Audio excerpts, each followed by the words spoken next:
Jua la alasiri lilikuwa likichomoza kwa uchovu juu ya kilele cha mlima Meru, likitupa mwanga wa dhahabu juu ya jiji la Arusha. Kwa wengi, ilikuwa jioni ya kawaida, lakini kwa Elijah Heha, ilikuwa jioni ya uamuzi. Elijah, kijana wa miaka 23, alikuwa amejikunyata kwenye kona ya chumba chake kidogo kilichopigwa bati, akisikiliza sauti za matatu zikipita mitaa ya karibu. Alikuwa mrefu, mweusi, na alionekana kama kijana yeyote mpambanaji wa Kitanzania. Mkono wake ulikuwa umejaa mafuta ya mashine, ishara ya kazi yake ya ufundi umeme wa magari na shughuli za kubeba mizigo sokoni. Lakini Elijah hakuwaza kuhusu mafuta au kazi.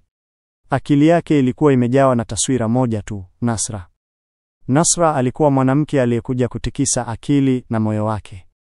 Alikuwa binti pekee wa tajiri, mzee Mwangosi, mmoja wa wamiliki wa majengo makubwa mjini. Uzuri wa Nasra haukuwa wa kawaida. Alikuwa mweupe kiasi, mrefu, mwenye nywele ndefu zilizofumwa kwa mitindo ya gharama, na alionekana anatembea juu ya mawingu.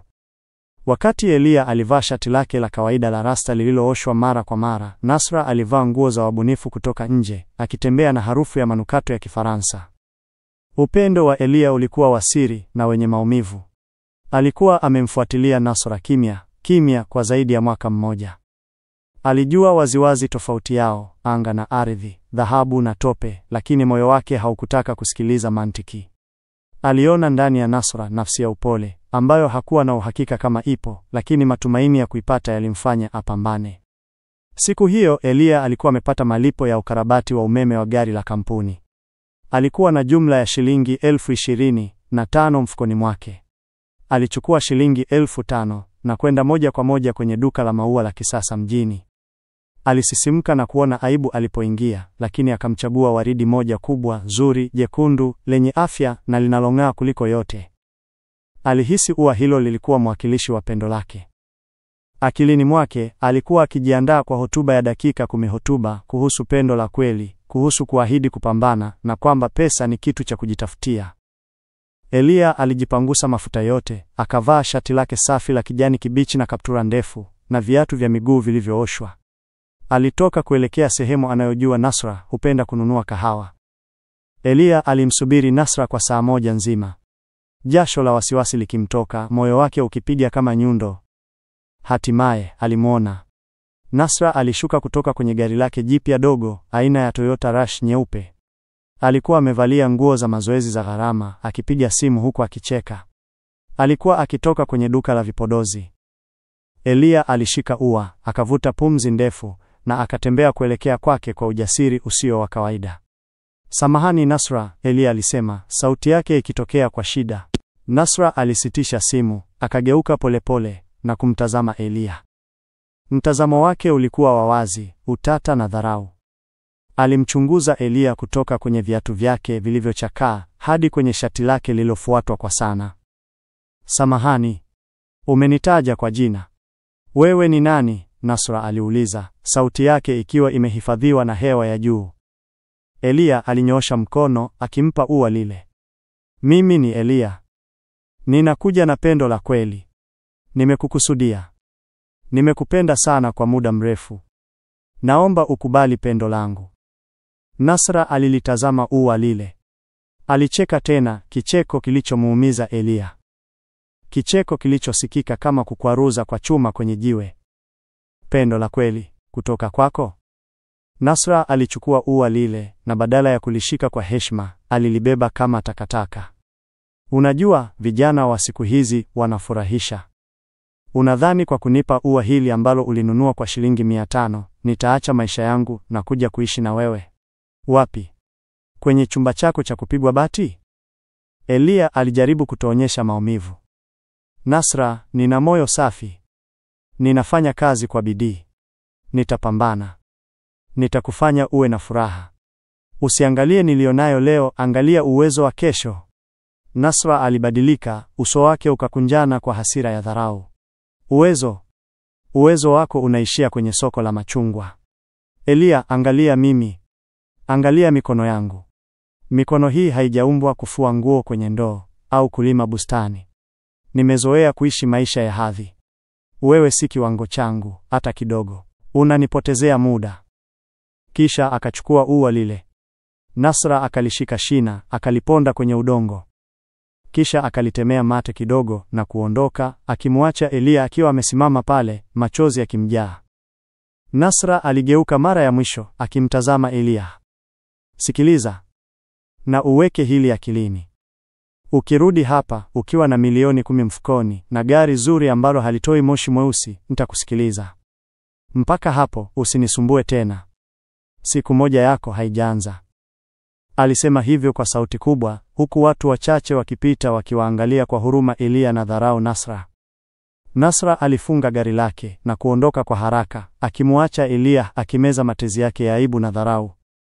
Eliya aliliponda shati lake kwa ngumi. Alichukua ua lile ambalo sasa lilikuwa limepondeka na kujaa udongo. Alilihifadhi kwenye mfuko wake. Machozi yake yalikuwa yamekauka, nafasi yake ikachukuliwa na maumivu makali na kisha moto. Alijinyosha, akavuta pumzi ndefu na akaanza kutembea kuelekea nyumbani kwake. Alipotembea, kauli yake ya utulivu, iliyojawa na azima, ilijisemea ndani ya moyo wake. Milioni 10, nitazipata. Na gari. Lakini nitakapokuwa navyo, sitakuwa wako. Nitakuwa wangu. Na wewe utajua dharau inaweza kutoa nini. Ilikuwa kiapo cha vita. Sio vita vya pendo, bali vita vya mafanikio. Usiku huo Eliya hakulala. Aliweka ua lile kwenye kona ya chumba chake, akilichukua kama picha ya dharau yake ya kila siku, na akaanza kuweka mikakati ya biashara badala ya mikakati ya mapenzi. Baada ya siku ile mbaya ya kukataliwa hadharani na Nasra, Eliya alirudi nyumbani akiwa amejaa maumivu yaliyogeuka hasira. Ua lile lilopondwa lilikuwa linafunikwa na udongo na mate, na Eliya alilihifadhi kama medali ya aibu. Alikumbuka kicheko cha Nasra na neno lake la milioni 10, ambalo sasa lilikuwa likimsumbua akilini mwake kama kengele inayolia usiku. Mateso yake hayakuishia kwenye dharau ya mpenzi, yalianza sasa kuenea kwenye maisha yake yote. Alipokuwa akitembea kurudi kwenye chumba chake, jirani yake, Bibi Mwanahamis, alimtazama kwa dharau, akimuita kwa sauti ya kukaripia. Eliya, siku hizi unaenda wapi na miguu yako? Bado haupati mwanamke? Waache hawa wazuri, tafuta walevo yako bwana. Unajidai upendo wa kweli nini? Pendo linafuata gari na nyumba. Maneno ya Bibi Mwanahamis yalikuwa kama chumvi kwenye jeraha, yakithibitisha kile Nasra alichokisema. Kila mtu alimuona kama asiyefaa, kama mtu wa chini ambaye hatastahili chochote kizuri. Ndani ya gereji ya Mzee Mohamed, kazi iliongezeka na dharau ya bosi wake iliongezeka pia. Mzee Mohamed alimuona Eliya kama mashine ya kazi, akimlipa kiasi kidogo na kumnyima hata nafasi ya kujiendeleza. Mara moja, Eliya alijaribu kumuomba mkopo mdogo ili anunue kifaa cha kisasa cha kupimia umeme wa magari, akiamini angepata msaada. Mzee Mohamed alimjibu kwa kicheko cha shambulio, "Wewe, Eliya, kifaa cha gari? Wewe ni fundi wa mizinga tu, unajua kuchezea mafuta. Huwezi kuwa fundi wa mabwana. Nenda kafue shati lako, acha kujifanya tajiri." Maneno haya yalimuumiza Eliya sana, akihisi dharau imekuwa sumu inayoenea kila kona ya maisha yake. Usiku wa masumbuko ulikuwa mwanzo wa mabadiliko. Eliya alikataa kulala kwa usiku mfululizo, akianza kuweka mkakati wa kutoroka kutoka kwenye mtego wa umaskini na dharau. Alijua waziwazi, akifanya kile kila mtu anachofanya, atapata kile kila mtu anachopata, umasikini wa akili na mifuko. Aliuza vitu vyote alivyokuwa navyo, simu yake ya zamani, viatu vyake viwili vizuri, na hata nguo zake za ziada. Lengo lake lilikuwa moja, mtaji. Alibadilisha mfumo wake wa maisha, alikula mara moja tu kwa siku, akihifadhi kila senti. Mchana alifanya kazi kwa bidii sokoni, na usiku alijifunza. Eliya alianza kutumia maktaba ya umma, akisoma vitabu vya kiufundi na majarida ya kimataifa kuhusu teknolojia mpya za magari, hasa mfumo wa kompyuta na injection za kisasa za magari ya kifahari. Aligundua kwamba mafundi wengi wa eneo lake walikuwa bado wanatumia mbinu za zama za kale. Aliona hapo mwanya wake, kuwa na ujuzi wa kipekee ambao tajiri anaweza kulipa pesa nyingi. Dharau ilimfanya ajitume. Kila alipochoka, alilikumbuka ua lile lililopondwa na jinsi Nasra alivyomfanya ajisikie duni. Baada ya miezi 18 ya mateso na akiba ya shilingi 600 tu, Eliya alihisi alikuwa tayari. Aliamua kujiuzulu kutoka kwa Mzee Mohamed na dharau nyingine ikamfuata. Mzee Mohamed alimdhihaki, akimwambia arudi siku chache baadaye akishindwa. Eliya hakusema neno. Aliondoka na kwenda kukodi kibanda kidogo sana kilichokuwa kimeachwa kando ya barabara kuu. Alikitakasa, akakipa jina moja tu, Azma. Alitumia mtaji wake mdogo kununua zana ndogo za kisasa za diagnostic, akichukua hatari kubwa sana. Alikuwa anahudumia magari ya zamani, huku akijitangaza kwa magari ya kifahari, akiahidi kutatua matatizo ya kompyuta ambayo hakuna fundi mwingine angeweza. Mwanzo ilikuwa ngumu sana. Kulikuwa na siku alikuwa analala njaa akikumbuka maneno ya Nasra. Lakini hakukata tamaa. Hatimaye, dereva wa gari la kifahari, ambaye alikuwa amekata tamaa na fundi wake, alikuja kwake kama jaribio la mwisho. Elia alitumia ujuzi wake wa kipekee, akatengeneza tatizo hilo na kuokoa gari hilo kutokana na gharama kubwa ya kutuma nje. Dereva huyo alimlipa vizuri na akawa mwaminifu wa kwanza wa Elia. Mafanikio yalikuja polepole, lakini kwa uhakika. Ubora wa kazi ya Elia na uaminifu wake vilivutia wateja zaidi wa magari ya kisasa. Ndani ya muda mfupi, Azma ilianza kujulikana kama gereji pekee inayoweza kukabiliana na teknolojia ya magari ya kisasa, na Elia, fundi wa zamani wa sokoni, alikuwa akichuma pesa nyingi zaidi kuliko alivyowahi kuota. Dharau ya Nasra na jamii ilikuwa imezalisha Azma. Sasa alikuwa yuko njiani kuwafunza somo la thamani la maisha. Miaka 5 ilikuwa imekimbia kwa kasi isiyoelezeka. Kwa Elia, miaka hiyo ilikuwa imejazwa na harufu ya mafuta mapya, sauti za mashine za kisasa na harakati za kujenga himaya. Gereji ndogo ya Azma ilikuwa imesambaa na kuwa kituo kikubwa cha matengenezo na usambazaji wa vipuri. Elia hakuwa tena fundi wa kutia mafuta, bali alikuwa mkurugenzi mtendaji mwenye maono. Alihama kutoka Arusha na kuanzisha ofisi kuu ya Azma Holdings katika jiji la Dar es Salaam. Alikuwa amefika mbali sana, akimiliki magari ya kifahari na nyumba katika maeneo yenye hadhi, na yote haya yalianzia kwenye dharau na ua lililopondwa. Katika upande mwingine, Nasra alikuwa bado anaishi maisha yake ya kifahari, au angalau alijitahidi kuishi hivyo. Familia yao bado ilikuwa ikimiliki jina na sehemu ya mali ya zamani, lakini biashara ya baba yake ilikuwa inakabiliwa na changamoto kubwa za kifedha. Nasra alikuwa amehitimu chuo na sasa alijaribu kupata kazi nzuri, ingawa alijitahidi sana kuonyesha hadhi yake ya zamani. Alivalia nguo za gharama, alitumia simu za kisasa, na alipita kwenye sehemu za kifahari, akijifanya kama matatizo ya kifedha hayakumgusa. Kiburi chake bado kilikuwa kama ngome iliyomzunguka. Ilikuwa jioni ya Ijumaa. Nasra alikuwa ameketi peke yake kwenye sebule ya nyumba yao iliyokuwa imeanza kuzeeka, akijaribu kujituliza kwa kutazama televisheni. Alikuwa amechoka sana kutokana na kazi ngumu ya kutafuta ajira, lakini hakutaka kuonyesha udhaifu huo. Alikuwa akitazama kipindi cha Nguvu ya Biashara, ambapo waandaaji walikuwa wakimhoji mwanamume mmoja kijana ambaye alikuwa akitikisa soko la vipuri vya magari nchini. Ghafla, Nasra alihisi mgongo wake ukisisimka. Mtangazaji mmoja maarufu, Neema, mwanamke mjanja na mwenye maneno makali, alianzisha mahojiano. Neema, karibu kwenye kipindi chetu bwana. Mbele yetu leo yupo Elia Mwakipesile, mwanzilishi na mkurugenzi mtendaji wa Azma Holdings. Bwana Elia, tunafurahi sana kuwa na wewe. Umetikisa soko. Umepita kutoka wapi hadi hapa? Nini kimekuwa siri ya kupanda huku kwa haraka? Nasra alimeza mate. Alimtazama yule kijana kwenye skrini. Elia. Ni kweli alikuwa ni Elia. Suti kubwa nyeusi ilimkaa vizuri. Uso wake ulikuwa umeiva kwa hekima na kutulia, hakukuwa na alama za mafuta, na macho yake yalikuwa ya mtu mwenye maono, sio yule kijana aliyeomba upendo.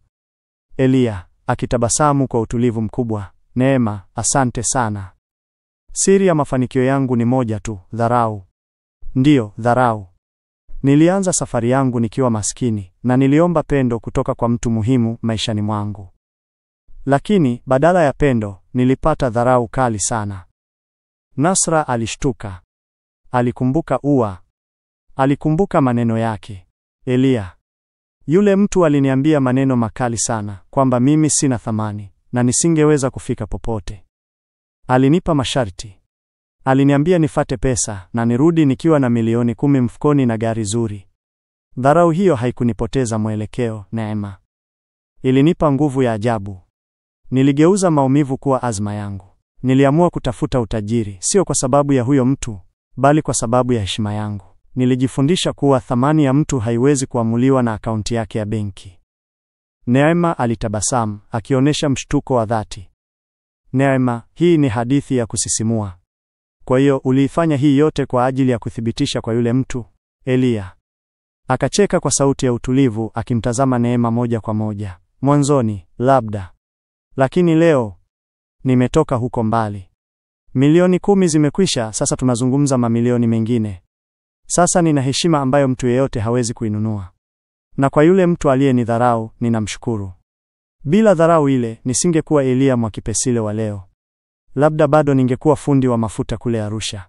Eliya aliendelea kuongea kwa dakika kadhaa, akielezea kuhusu mikakati yake ya biashara na mipango yake ya kusaidia vijana. Kila neno lake lilikuwa la mamlaka na kujiamini, na kila neno lilikuwa likimpiga Nasra kama rungu moyoni. Alihisi aibu, majuto na maumivu ya kupoteza kitu cha thamani. Alikumbuka jinsi alivyoona Eliya siku ile, duni, asiye na thamani, na sasa anamuona kama bwana anayehojiwa kwenye televisheni. Mama yake Nasra aliingia sebuleni, akamwona binti yake akilia bila sauti, machozi yakimtiririka. Mama Nasra alitazama runinga, akamwona Eliya. Akavuta pumzi ndefu. Nasra, mama yake alisema kwa sauti ya utulivu iliyojawa na huzuni, uliona ua la ghali lilitupwa. Sasa angalia, mbegu yake imeota na imekuwa mti mkubwa. Hakuna kiburi kikubwa kama kumuua mtu kwa maneno, na hakuna maumivu makali kama kugundua umepoteza lulu kwa ajili ya kiburi. Nasra alilia kimya kimya, akijikuta katika jela ya majuto yake mwenyewe. Moyo wake ulikuwa ukidunda kwa kasi ya ajabu, na tamaa ya kumuona Eliya, kumuomba msamaha na labda kurudisha mapenzi yake ilimshika sana. Nasra hakupoteza muda. Baada ya kumuona Eliya kwenye televisheni, machozi yake yalibadilika na kuwa nguvu ya kutaka kurudisha kile alichokipoteza. Alitafuta kwa bidii sana, na baada ya siku 3 za simu nyingi na barua pepe za kusisitiza, alipewa miadi ya dakika 10 na Eliya katika ofisi yake kuu ya Azma Holdings, Dar es Salaam. Alitumia pesa zote alizokuwa nazo kununua suti mpya ya gharama, akipaka vipodozi kwa ustadi, akijitahidi kuonekana kama mwanamke yule yule wa kifahari aliyekuwa miaka 8 iliyopita. Alifika kwenye jengo la Azma Holdings mapema. Kila kitu hapo kilipiga kelele, mafanikio na mamlaka. Alihisi mdogo sana, duni sana, huku wafanyakazi waliovalia suti safi wakipita karibu naye. Saa ilipofika, alipelekwa kwenye ofisi ya Eliya. Moyo wake ulikuwa ukipiga kama ndege anayejaribu kutoroka kwenye ngome. Alipofungua mlango, alimuona Eliya. Alikaa kwenye kiti kikubwa, mbele ya meza yenye kung'aa, huku mandhari ya jiji zima yakiwa nyuma yake kupitia kuta za vioo. Alikuwa akipitia mafaili machache. Alinyanyua macho, na macho yao yalikutana. Eliya hakuonyesha hisia zozote. Hakuwa na hasira wala furaha. Alikuwa mtulivu, kama mtu aliyeshinda vita, na sasa anasimamia amani. Eliya, karibu, Nasra. Nilikupa dakika 10. Tunaweza kuanza. Sauti yake ilikuwa ya kiongozi, ya kibiashara, haina chembe ya pendo la zamani. Nasra aliketi, akijaribu kumeza maneno yaliyomganda kooni. Alijitahidi kusema, lakini machozi yalianza kumtoka. Nasra, Eliya, nimekuja. Nimekuja kukuomba msamaha. Sijakuja kama Nasra wa miaka 8 iliyopita. Nilikuwa mjinga. Nilidharau moyo wa kweli kwa ajili ya pesa. Uliponiona kwenye TV niliugua. Nilijua nimefanya kosa kubwa sana maishani mwangu. Alilia sana. Nasra, nakupenda Eliya. Bado nakupenda. Naomba unipe nafasi moja. Ninaahidi kuwa mwanamke unayemtaka, nitapigana kando yako. Ninaweza kupambana sasa. Nakuomba, rudisha pendo langu. Eliya alinyamaza, akimtazama Nasra. Alikaa kimya kwa sekunde ndefu, kisha akajiegemeza kwenye kiti chake, akavuta pumzi ndefu. Eliya, Nasra, nasikia maneno yako na naheshimu ukweli wa hisia zako leo. Nataka ujue kitu. Sikuwa na hasira na wewe tangu siku ile nilipoacha gereji ya mzee Mohamed. Eliya alichukua kitu kidogo kwenye meza yake, akamshika mkono Nasra na kukiweka mkononi mwake. Kilikuwa ni ua bandia jekundu, kama lile alilolinunua zamani. Eliya, hili lilikufanya uwe na kiburi cha dharau, na lilinifanya mimi nijenge azma. Nasra, nataka nikushukuru kutoka moyoni. Bila dharau yako, nisingekuwa Eliya Mwakipesile wa leo. Ulinipa msukumo mkubwa zaidi kuliko pendo lingeweza kunipa. Ulinifundisha kwamba pesa sio lengo, bali ni uthibitisho wa thamani yako. Eliya alinyamaza kidogo, akimtazama Nasra, na maneno yake yaliyofuata yalikuwa na uzito wa dhahabu, yakizika kabisa ndoto za Nasra za kurudiana. Eliya, Lakini pendo la kweli nililokuwa nalo kwako lilifia siku ile ulipoponda ua lile kwa mguu wako.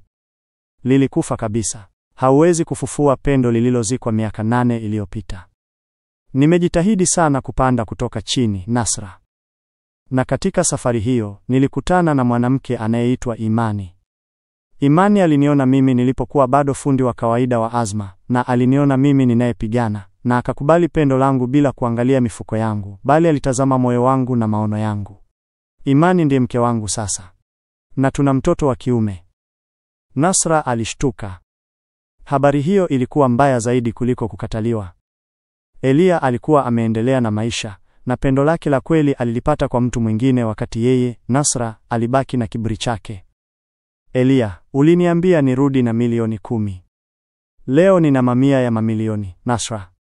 Lakini hurudi kwako. Rudi nyumbani. Tafuta amani. Najifunze kuthamini watu kwa ajili ya nafsi zao, si kwa ajili ya mali zao. Huu ni funzo langu kwako. Elia alisimama, ishara kwamba dakika 10 zimekwisha na hukumu imetolewa. Nasra alibaki pale, ameduaa, machozi yakimtiririka juu ya ua la plastiki ambalo lilikuwa ushahidi wa dharau yake. Alihisi maumivu makali sana kuliko siku ile aliyomdharau Elia. Alijua pendo lake la kweli na fursa yake ya maisha ilikuwa imepotea kabisa. Alibaki na maumivu makubwa ya kujua kwamba yeye ndiye aliyemjenga tajiri huyu, lakini hana nafasi katika maisha yake. Alipoteza mpenzi wake wa kweli kwa ajili ya kiburi cha pesa ambacho sasa hakuwa nacho tena. Nasra alisimama polepole, akaliacha ua lile la plastiki kwenye meza na akaondoka kimya. Alirudi nyumbani akijua kwamba maisha yake yatakuwa ya masumbuko ya kila siku ya kukumbuka Elia Mwakipesile akiongoza Azma Holdings na mke wake Imani. Elia alimtazama Nasra akiondoka, akavuta pumzi ndefu ya utulivu na akakumbuka pendo la Imani. Akajua amefanya uamuzi sahihi. Asante kwa kutazama. Naam wapendwa watazamaji na wafuatiliaji wetu. Hapa ndipo tunapohitimisha hadithi ya kusisimua ya Elia na Nasra. Hadithi inayojaa dharau, maumivu, mapambano na hatimaye mafunzo ya maisha. Kwa wale ambao mnajikuta katika nafasi ya Nasra, tunatumaini hadithi hii inafundisha thamani ya utu kabla ya utajiri. Kumbuka, pendo na heshima ya kweli huvuka akaunti ya benki. Tunapenda kuwashukuru sana wote mliofuatilia hadithi hii tangu mwanzo wake hadi hukumu ya mwisho. Shukrani zetu za dhati ziwaendee kwa kuweka muda wenu na kuwa sehemu ya safari hii ya Mjumbe Online. Ikiwa hadithi hii imegusa moyo wako, imekufundisha au imekupa burudani, tunakuomba bonyeza kitufe cha subscribe. Tafadhali jiunge na familia bora ya Mjumbe Online kwa kubonyeza kitufe chekundu cha subscribe hapo chini. Tunahitaji sapoti yako ili kuendelea kuletea hadithi na masomo mengi zaidi ya maisha. Toa maoni yako, tunapenda kusikia kutoka kwenu. Tuambie kwenye sehemu ya comment hapo chini, dharau ya Nasra ilikuumiza kiasi gani? Ni nini hasa kilichokuvutia katika mafanikio ya Elia? Na unahisi Nasra alistahili kukataliwa? Shiriki na kupenda. Usisahau kulike video hii na kushare na marafiki, familia na vikundi vyote. Kadri unavyoshare, ndivyo familia ya Mjumbe Online inavyokuwa, na ndivyo tunavyofikia watu wengi zaidi wenye kiu ya hadithi za kusisimua. Asante tena kwa kuwa hapa. Tukutane katika hadithi nyingine mpya yenye mafunzo na kusisimua hivi karibuni hapa Mjumbe Online.